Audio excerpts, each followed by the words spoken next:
जय श्री कृष्णा, राधे राधे। आज हम सब एक साईं माता का भजन सुनाने जा रहे हैं। जैसा लगेगा कमेंट में बताइएगा कि भजन कैसी लगी। और अगर नए हैं आप सब तो हम यही कहेंगे कि सब्सक्राइब करना ना भूलिए, हम सबको भी आगे बढ़ाइए। जय श्री कृष्ण।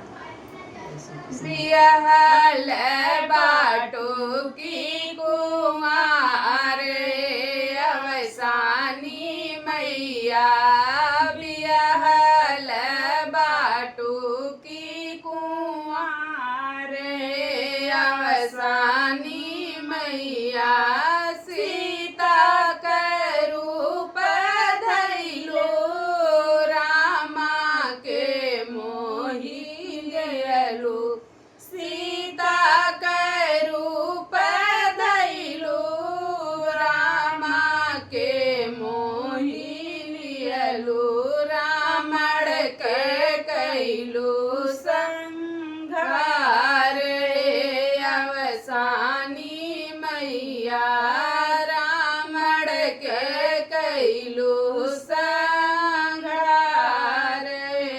अवसानी मैया, बिहल बाटो की कुंवार अवसानी मैया, बिहल बाटो की कुंवार अवसानी मैया, बिहल बाटो की कुंवार अवसानी मैया, राधा के रूप धैलो कान्हा के मोहि लियलो, राधा के रूप धैलो कान्हा के मोहि लियलो, कंस के कैलो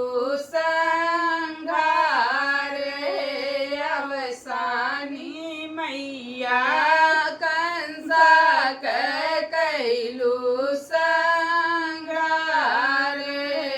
अवसानी मैया, बिहल बाटो की कुंवार अवसानी मैया, बिहल बाटो की कुंवार अवसानी मैया, बिहल बाटो की कुंवार अवसानी मैया, गौरा के रूप धैलो शंकर के मोहि लियलो, गौरा के रूप धैलो शंकर के मोहि लियलो, महिषासुर के कैलो